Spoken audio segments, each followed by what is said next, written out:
дар ҳафтаи нав бо хабарҳои тозаи Тоҷикистону ҷаҳон ман Шаҳлои Гулхоҷа шуморо студияи радио Озодӣ дар Прага ҳамроҳӣ мекунам. Имрӯз 29 январ аст ва дар барнома ин мавзӯъҳоро дорем. барфи деринтизор вале хатарнок. Барфрезии шадид дар шаҳри Кӯлоб мушкилоти мардум ва садамаҳои мошинҳоро зиёд кард. сокинони Тоҷикистон дар назди сафорати Афғонистон бо гулгузории хотираи қурбониҳои ҳамлаҳои хунини ахир дар Кобулро гиромӣ доштанд. терроризм ва ҳаросафканӣ мабни бар ҳар ақида ва ба ҳар идеологие ки боша маҳкум аст ва ҳеҷ идеологие арзиши ҷони инсонҳоро надорад. зиндагӣ баъди ятимхона. ятими тоҷик то ҳанӯз интизор аст ки супориши президент иҷро мешавад ва ӯ билохира соҳиби сарпаноҳ мегардад.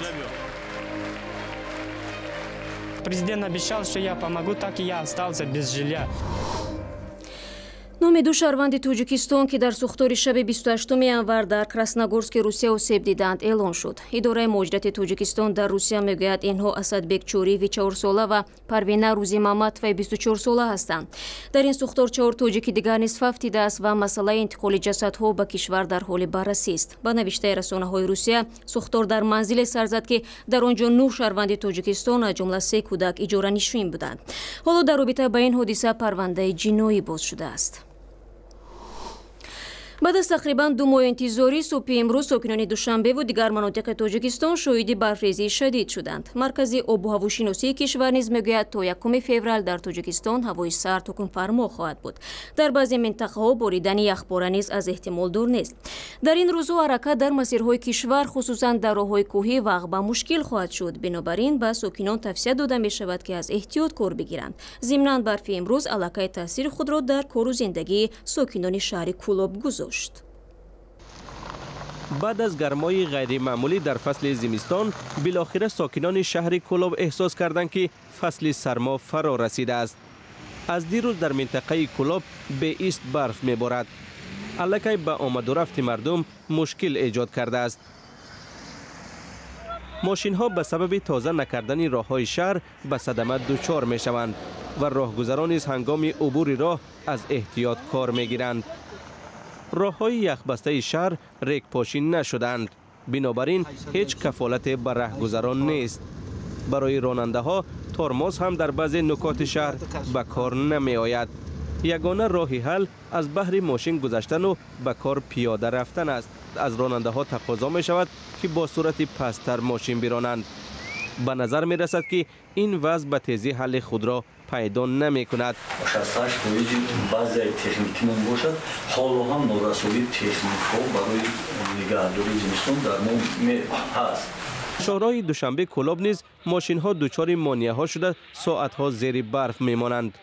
کارمندانی که به پاکسازی شهرها مشغولند گفتند که از دیروز باز به استراحت کار می کنند. در منطقه های گوناگون شهرهای دوشنبه کولوب تنبشوی ماشین ها مشاهده می شود که 10 ها ماشین از حرکت مانده اند. مسئولان راه منطقه کولوب می گویند از تکنیک تنقیصی می کشند. بنابراین راه ها دیر پاک می شوند. رو می‌آوریم با موضوعهای دیگر. صبح 29 январ جنگجویان بالای پایگاه یکی از اکادمی‌های نظامی افغانستان واقع در شهر کابل حمله کردند. به قول وزارت مدافع افغانستان در این حمله 11 سرباز کشته و 16 نظامی دیگر جراحت برداشتند. حمله بالای اکادمی نظامی 2 روز بعد از بمبگذاری در مرکز کابل به وقوع پیوست. روز شنبه بر اثر ترکیش ماشین طبی در مرکز کابل بیش از 100 نفر کشته شدند. یک هفته پیش از آن در نتیجه حمله به یک مهمانخانه کابل بیش از 20 کس به قتل رسیدند. مسئولیت حمله به مهمانسرا و ترکیش ماشین طبی را طالبان افغان بر عهده گرفتند. مسئولیت حمله 29 январ را گروه دهشت‌افکنی دولت اسلامی بر دوش گرفت. به نشان همدردی با مردم افغانستان امروز شماری از ساکنان تاجیکستان به یاد قربانیان حمله‌های خونین اخیر کابل در مراسم گلگذاری شرکت داشتند. برای یوسفی نیز آنجا بود. صبح 29 январ تعدادی از ساکنان شهر دوشنبه با گلگذاری در بینای سفارت افغانستان در تاجیکستان به خانواده‌های قربانیان حمله خونین روز شنبه کابل عرض تسلیت کردند. اکثر جمع آمدگان جوانان بودند و از آن نگرانی کردند که ناامنی طی 35 سال اخیر در این کشور ختم نمی شود.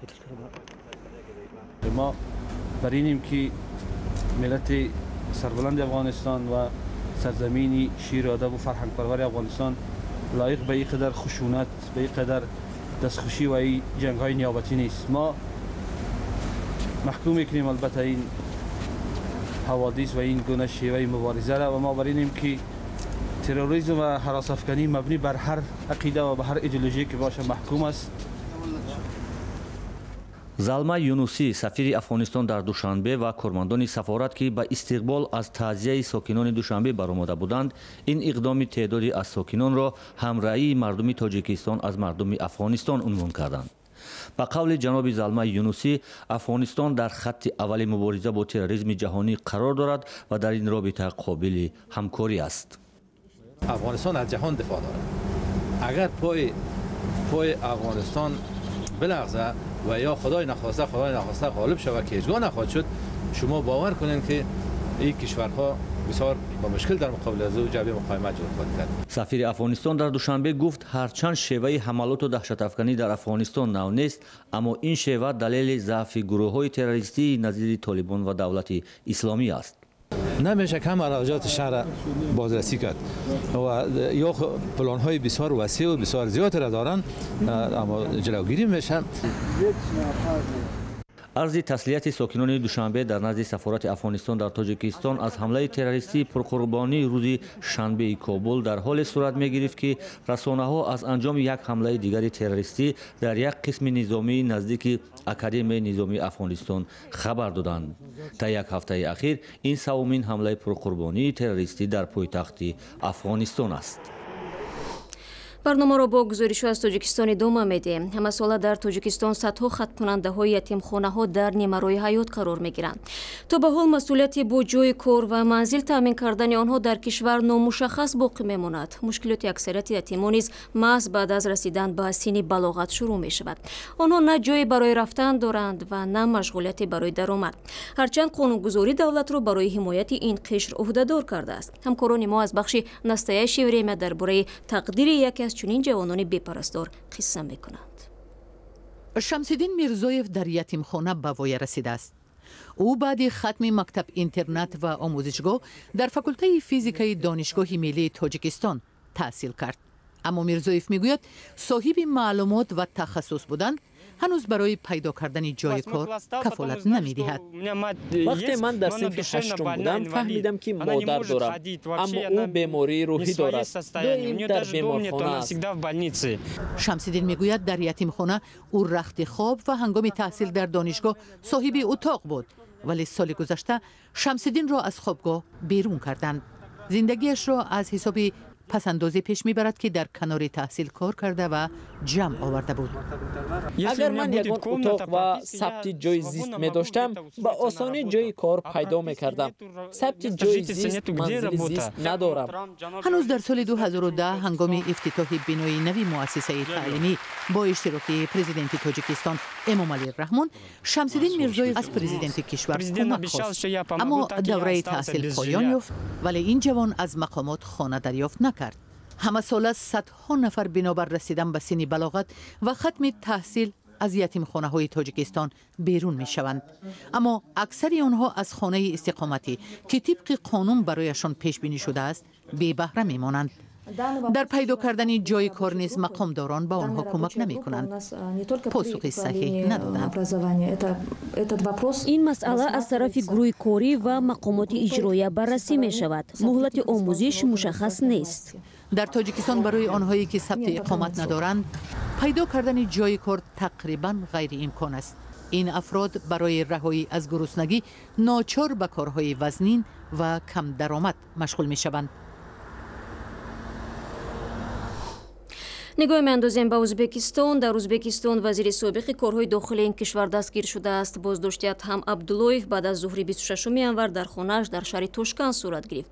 Абдуллоеви 52 сола бо қарори достонии кул ба боздоштгоҳи вазорати корҳои дохилии Узбекистон интиқол ёфтааст. алайҳи ӯ имрӯз расман айб эълон хоҳад шуд. ман аз Сироҷдини Ислом, шораи бахши узбекии радио Озодӣ ки ин мавзӯъро пайгирӣ дорад, сабаби боздошти вазири собиқро пурсидам.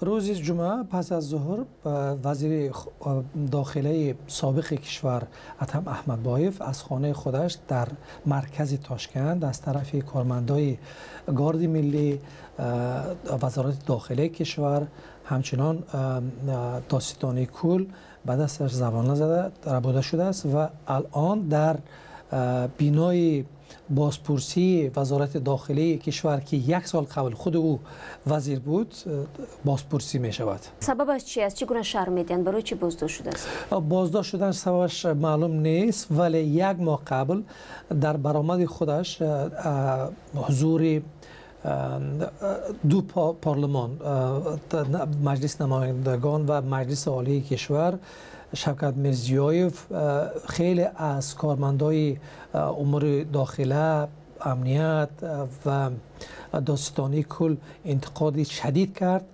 و مخصوصا درباره وزیر داخلی سابق احمدبایف گپ‌های شدید را گفت و گفت که او خائن است، خیانت کرد گفته بود و خودش اعلام کرده بود که رتبه گنرال لیتنانتی را از او کشیده گرفتند. میتوان گفت که همین بازداشت آغاز اصلاحات در مقامات قدرتی در ازبکستان است. بله، 100%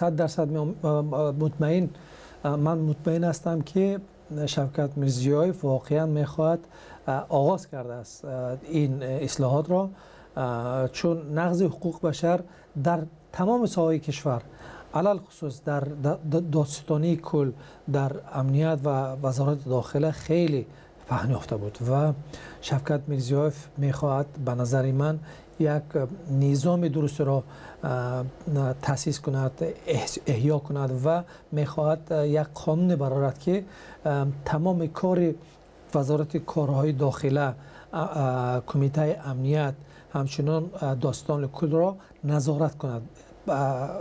مثلا در تاجیکستان این قانون هست عاید به پلیس، عاید به شکنجه، ولی در ازبکستان این گونه قانون هنوز نیست، ولی لایحه‌اش آماده است و به نظر من این تصدیق می شود و به نظر من در آینده خیلی یک قانون مثبت می شود.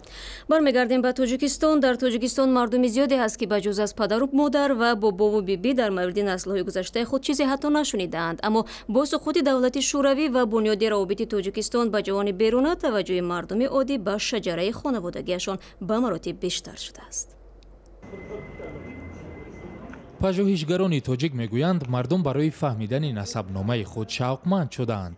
میگن که شما باید حتما 7 پشتتان را باید دانسته باشید، یعنی که از خودتان، پدرتان، پدر بزرگتان و جد اعلایتان، یعنی کسی که در ابتدای مثلا 7 پشت شما می ایستد، این بسیار مهم است و این ارزش ها بیشتر با رابطه خویشاوندی با خاندان پیغمبر اسلام بیشتر مطرح شد.